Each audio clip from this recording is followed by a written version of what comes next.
Hi everyone, welcome to Balu IQ online classes. ఈ వీడియోలో మనం మోడర్న్ ఇండియన్ హిస్టరీకి సంబంధించి కొన్ని ఇంపార్టెంట్ ఎంసీక్యూస్ని డిస్కస్ చేసుకుందామండి.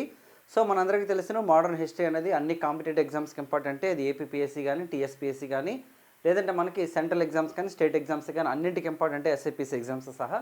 మరి మీకు కనుక full fledged modern Indian history classes కావాలి అంటే, ఫుల్ ఫ్లెడ్జ్డ్ హిస్టరీ క్లాసెస్ కావాలని అనుకుంటే మన బాలు ఐక్యూ యాప్ని మీరు డౌన్లోడ్ చేసుకోండి. మీకు గూగుల్ ప్లే స్టోర్లో మీకు అందుబాటులో ఉంటుంది. మీరు BALUIQ అని కనుక సెర్చ్ చేసినట్లయితే మీరు మన యాప్ డౌన్లోడ్ చేసుకోవచ్చు. లేదంటే ఈ వీడియో డిస్క్రిప్షన్లో లింక్ ఇస్తాను, అక్కడ కూడా మీరు ఇన్స్టాల్ చేసుకోవచ్చు, అక్కడ ఆ లింక్ క్లిక్ చేసుకోవడం.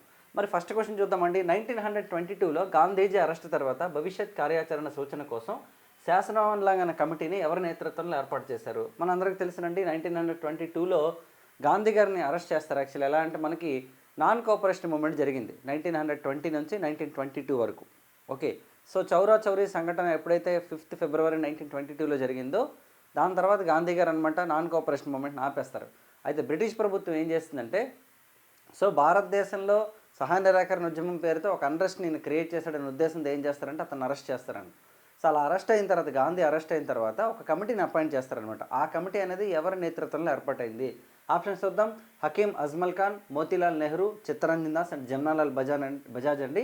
చూడండి, హకీం అజ్మల్ ఖాన్ అండి యాక్చువల్లీ. సో హకీం అజ్మల్ ఖాన్ అనే అతని నేతృత్వంలో శాసన ఉల్లంఘన అంటే అర్థం ఏంటి సార్? ఇదేంటి శాసన ఉల్లంఘన ఉద్యమం 1930లో కదా అనొచ్చు. ఇక్కడ శాసన ఉల్లంఘన అంటే అర్థం ఏంటంటే what ever the acts passed by the government, అంటే ప్రభుత్వం పాస్ చేసేటటువంటి ఎలాంటి శాసనాలైనా సరే ఉల్లంఘించడం అనేది శాసన ఉల్లంఘన కిందకు వస్తుంది అనమాట. దీన్ని మనం ఇంగ్లీష్లో సివిల్ డిస్ఒబీడియన్స్ అంటాం. అంటే పౌరుల కోసం చేసేటటువంటి చట్టాలను కనుక ఫాలో అయితే అది ఒబీడియన్స్ కిందకు వస్తుంది, ఒకవేళ అదే ఫాలో కాకపోతే అది డిస్ఒబీడియన్స్ కిందకు వస్తుంది అనమాట. సో గుర్తుపెట్టుకోండి, హకీం అజ్మల్ ఖాన్ నేతృత్వంలోని మనకి ఒక కమిటీని ఏర్పాటు చేశారండి. అయితే గాంధీ గారు మళ్ళీ ఎప్పుడండి రిలీజ్ అయ్యారంటే 1924లో రిలీజ్ అయిన తర్వాత మనందరికీ తెలిసినండి ఆయన ఓకే కర్ణాటకలో జరిగినటువంటి కాంగ్రెస్ సమావేశానికి అనమాట ఆయన అధ్యక్షులు అవుతారండి. ఓకేనండి సమావేశం అనమాట, గాంధీ గారు INCకి ప్రెసిడెంట్ అయిన సమావేశం.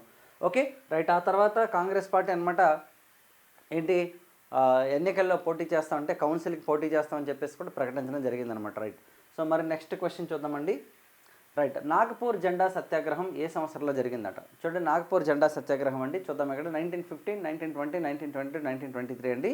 1923లో అండి. యాక్చువల్లీ వాస్తవాన్ని తీసుకుంటే ఇది ప్రారంభం అవడం మనకి మధ్యప్రదేశ్లో స్టార్ట్ అయింది, కానీ ఎక్కువగా జరిగింది ఎక్కడంటే మనకి నాగపూర్లో జరిగిందనమాట.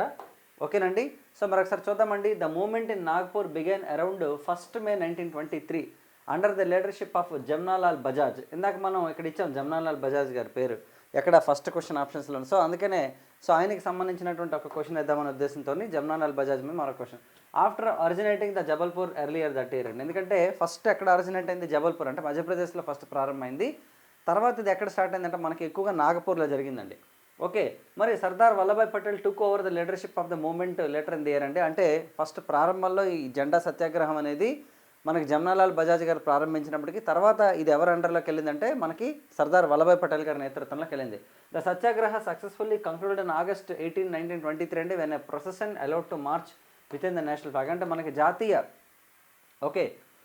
మనకి జాతీయ జెండాకి సంబంధించినటువంటి ఉద్యమం అనమాట యాక్చువల్లీ. సో బ్రిటిష్ ప్రభుత్వం అనమాట మీరు ఒక మార్చ్ అనేది చేసుకోవచ్చు అని చెప్పేసి బ్రిటిష్ ప్రభుత్వం ఎప్పుడైతే చెప్తుందో అప్పుడు ఈ ఉద్యమాన్ని అనమాట, అంటే ఈ సత్యాగ్రహాన్ని ఆపుతారనమాట. మరి భారతదేశానికి స్వతంత్రం ఇస్తున్నట్లు ప్రధాన హోదాలో ప్రకటించిన క్లెమెంట్ అట్లీ ఏ కమిషన్లో సభ్యుడిగా ఉన్నాడంట? మరి దేశానికి స్వతంత్రాన్ని 1947 ఆగస్టులో ప్రకటించారు కదా, మరి ఆ టైంలో బ్రిటన్ ప్రధానమంత్రి ఎవరు అంటే మనందరికీ తెలుసు కదా, క్లెమెంట్ అట్లీ. ఓకేనండి, ఈ వాజ్ ఫ్రమ్ లేబర్ పార్టీ అనమాట. లేబర్ పార్టీ అనేది బ్రిటిష్ ఎక్కడంటే మనకి 1945లో ఎన్నికలు జరిగాయండి. ఏంటంటే సెకండ్ వరల్డ్ వార్ తర్వాత ఎలక్షన్స్ జరిగాయి బ్రిటన్లోని. ఆ ఎలక్షన్స్లో అనమాట లేబర్ పార్టీ గెలిచిందండి. సో లేబర్ పార్టీ అనేది గెలిచి క్లెమెంట్ అట్లీ అనే అతను ప్రధానమంత్రి అయ్యాడు అనమాట. సో మరి దాని ప్రకారం తీసుకుంటే ఈ క్లెమెంట్ అట్లీ ఫస్ట్ భారతదేశానికి ఎలా పరిచయం? ఈ క్లెమెంట్ అట్లీ అంటే మనకి ఏ కమిషన్ మెంబర్ అంటే హంటర్, సైమన్, ముద్దిమాన్ అండ్ హార్డోక్ కమిటీ అండి. ఇతను సైమన్ కమిషన్లో ఒక మెంబర్ అనమాట. సో సైమన్ కమిషన్ బ్రిటిష్ ప్రభుత్వం ఏంటి 1919లో వచ్చినటువంటి మాంటెగు చేమ్స్ఫోర్డ్ రిఫార్మ్స్ ఏవైతే ఉంటాయో వాటిని రివ్యూ చేయడం కోసం వేసింది. ఎందుకంటే అంతకంటే ముందు వేసిన కమిటీ ముద్దిమాన్ కమిటీ అనమాట. ఓకేనండి, ముద్దిమాన్ కమిటీని ఎవరు వేశారు? లేబర్ పార్టీ గవర్నమెంట్ వేసింది. కానీ సైమన్ కమిషన్ ఎవరు వేశారంటే కన్జర్వేటివ్ పార్టీ వేస్తుంది అనమాట.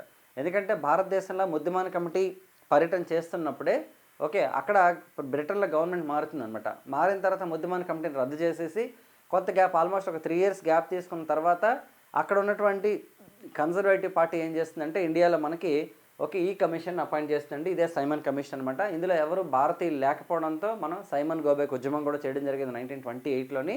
మరి అలాగే ముద్దుబాన్ కమిటీలో ఎవరెవరు ఉన్నారంటే ఓకేనండి, ఎవరు మహమ్మద్ అలీ జిన్నా ఉన్నారు, అలాగే తేజ్ బహదూర్ సప్రు కూడా మెంబర్స్గా ఉన్నారనమాట యాక్చువల్లీ. ఓకే రైట్, మరి నెక్స్ట్ క్వశ్చన్ చూద్దామండి. రైట్, ఎల్లో పేపర్ రాజ్యాంగం అనేది ఏ సంస్థకి చెందిందంట? ఓకేనండి, ఎల్లో పేపర్ కాన్స్టిట్యూషన్ అనేది ఎవరికి సంబంధించింది? CPI, Ghadar party, HRA and NRC అండి. హెచ్ఆర్ఏ అండి, హిందుస్థాన్ రిపబ్లిక్ అసోసియేషన్ అనమాట. ఒక రెవల్యూషనరీ యాక్టివిజం ద్వారా దేశానికి స్వతంత్రం తీసుకురావాలి అనే కాన్సెప్ట్తో తయారు చేసుకుందాం మనకి ఎల్లో పేపర్ కాన్స్టిట్యూషన్ అనమాట. చూడండి, 1923లో హెచ్ఆర్ఏ స్థాపన కోసం సచిన్ సన్నెల్ అండ్ రామ్ ప్రసాద్ బిస్మిల్ అలహాబాద్లో పసుపు కాగితంపై ఈ ఉద్దేశాలు రాశారనమాట. ఓకేనండి, దీన్నే పసుపచ్చ రాజ్యాంగం అంటారండి. 1924లో సచిన్ సన్నెల్ ఆధ్వర్యంలో ఈ రాజ్యాంగ కమిటీ సమావేశం జరిగింది. దీని ఫలితంగానే మనకు ప్రారంభమైంది HRA, Hindustan republic association start అయింది. మరి ఈ సంస్థ యొక్క లిఖిత రాజ్యాంగం మరి మేనిఫెస్టో పేరేంటే ద రెవల్యూషనరీ, అంటే విప్లవాత్మక ఓకేనండి ఉద్యమాల ద్వారా దేశానికి స్వతంత్రం తీసుకురావాలనేది వీళ్ళ యొక్క మెయిన్ కాన్సెప్ట్ అనమాట. మరి దీనికి తర్వాత పేరు మార్చారు 1928 సెప్టెంబర్ 8లో హిందుస్థాన్ సోషలిస్ట్ రిపబ్లిక్ అసోసియేషన్ అన్నారు. అంటే సోషలిస్ట్ అనే పదాన్ని 1928లో మనకి చేర్చడం జరిగింది. వెరీ వెరీ ఇంపార్టెంట్ ఇది కూడా. మరి ఈ సంస్థ ఢిల్లీలో ఫిరోజ్ షా కోటలో హిందుస్థాన్ సోషలిస్ట్ రిపబ్లిక్ ఆర్మీని కూడా మనకి ఏర్పాటు చేయడం జరిగింది. చాలా చాలా ఇంపార్టెంట్ ఇది, ఎందుకంటే మనకి ఇందులోనే చంద్రశేఖర్ ఆజాద్ కానీ లేదంటే భగత్ సింగ్ కానీ రాజ్గురు సుఖ్దేవ్ వీళ్ళంతా కూడా హెచ్ఆర్ఏ మెంబర్స్ అనమాట. ఓకేనండి రైట్, చాలా చాలా ఇంపార్టెంట్ హెచ్ఆర్ఏ అనేది మనకి. నెక్స్ట్ క్వశ్చన్ చూద్దామండి. శాసనోల్లంఘన ఉద్యమంలో కీలక పాత్ర పోషించిన రాణి గైడిన్లు ఏ రాష్ట్రానికి చెందినవారు?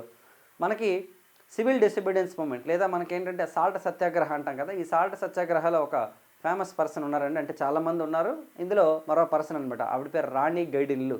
మరి రాణి గైడిన్లు ఏ ప్రాంతంలో చేశారు అంటే ఏ ప్రాంతానికి సంబంధించిన వారు? అస్సాం, బీహార్, మణిపూర్, వెస్ట్ బెంగాల్ అండి. మణిపూర్ రాష్ట్రానికి సంబంధించిన వారండి యాక్చువల్లీ. ఓకేనండి, మణిపూర్ అనమాట. ఎందుకంటే భారతదేశంలో 1930 మార్చ్ 12 మనకి సాల్ట్ సత్యాగ్రహం స్టార్ట్ అయింది. మరి ఈ సాల్ట్ సత్యాగ్రహం అనేది భారతదేశంలో అంటే దేశవ్యాప్తంగా ఒక లీడర్గా మనకి మహాత్మా గాంధీ ఉన్నప్పటికీ కొన్ని ప్రాంతాలు ఎగ్జాంపుల్ తీసుకుంటే ఆంధ్రప్రదేశ్లో డిక్టేటర్గా కొండా వెంకటప్పయ్య ఉన్నారు.